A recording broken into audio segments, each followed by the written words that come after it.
அப்பாவு தொகுதிக்கு அடிபிடி, ராதாபுரம் திமுக ரகளை.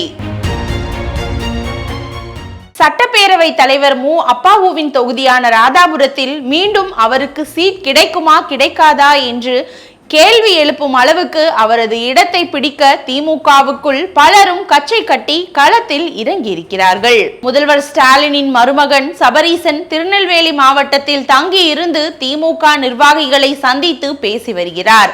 அதன்படி வள்ளியூரில் திமுக நிர்வாகிகளை சந்தித்து பேசிய போது ராதாபுரம் தொகுதி நிலவரம் திமுகவுக்கு சாதகமாக இல்லை என சபரீசன் வெளிப்படையாக சொன்னதாக ஒரு தகவல் வெளியாகியுள்ளது. இதை அடுத்து அப்பாவு இடத்தை பிடிப்பதற்காக காத்திருக்கும் நெல்லை கிழக்கு மாவட்ட திமுக பொறுப்பாளர் கிரஹாம்பெல், நெல்லை முன்னாள் எம்பியான ஞான திரவியம் ஆகியோர் புதிய உத்வேகத்துடன் களத்துக்கு வந்திருக்கிறார்கள். கட்சி நிர்வாகிகள் பொதுமக்கள் சந்திப்பு என்று கிரஹாம்பெல் சுறுசுறுப்பாக இருக்கிறார். நம்ம அண்ணாச்சி என்று ஞான திரவியமும் சமூக வலைதளங்கள் மூலம் லைம்லைட்டுக்கு வந்திருக்கிறார். எம்பியாக இருந்தபோது ஞான திரவியம் செய்த சாதனைகளை பெண்கள் பட்டியலிடுவது போல் வீடியோக்கள் தயாராகி சமூக வலைதளங்களில் வைரலாக்கப்பட்டு வருகிறது. இவர்களின் எடக்கு மடக்கை சமாளிக்கும் விதமாக நலத்திட்ட உதவிகள் வழங்குதல் உள்ளிட்ட நிகழ்ச்சிகளில் பங்கேற்று தொகுதியை தனக்கே தக்க வைத்துக் கொள்ளும் முயற்சியில் அப்பாவும் தீவிரமாக இயங்கி வருகிறார். ராதாபுரம் தொகுதிக்காக அவர் செய்திருக்கும் சாதனைகள் குறித்தும் பெண்கள் பேசும் வீடியோக்களும் ரகளை கட்டுகின்றன. ராதாபுரம் தொகுதிக்குள் இருக்கும் கல்குவாரிகளில் வரம்பு மீறி கனிம வளங்கள் வெட்டி எடுக்கப்பட்டு கேரளாவுக்கு கடத்தப்படுவதாக எதிர்க்கட்சிகள் குற்றம் சாட்டி வருகின்றன.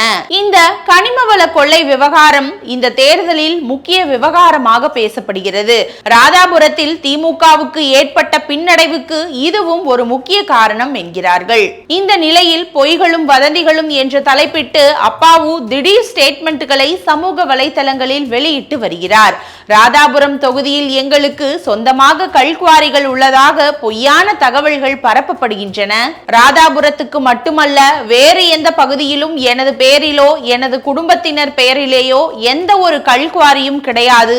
அப்படி இருப்பதாக நிரூபித்தால் அந்த குவாரியை அவர்களது பெயரிலேயே எழுதி தந்து விடுகிறேன் என்று பகிரங்கமாக அறிவித்துள்ளார் சபாநாயகர் அப்பாவு. அதே சமயம் அப்பாவுவுக்கு எதிரான சமாச்சாரங்களை ஊதி பெரிதாக்கி இந்த முறை எப்படியும் அவருக்கு சீட் கிடைக்க கூடாது என்ற திட்டத்துடன் திமுகவினரே ஈடுபட்டு வருவதாக அவரது ஆதரவாளர்கள் ஆதங்கப்படுகிறார்கள். வயோதிகம் காரணமாகவும் இம்முறை அப்பாவுவுக்கு வாய்ப்பு கிடைக்காது என அவரது எதிர்முகாம் எதிர்பார்த்து கொண்டிருக்கிறது. கடந்த மக்களவை தேர்தலில் இப்படியெல்லாம் உள்குத்து மேலா நடந்ததால் தான் நெல்லை தொகுதியை காங்கிரசுக்கு கொடுத்துவிட்டு ஒதுங்கிக் கொண்டது திமுக தலைமை.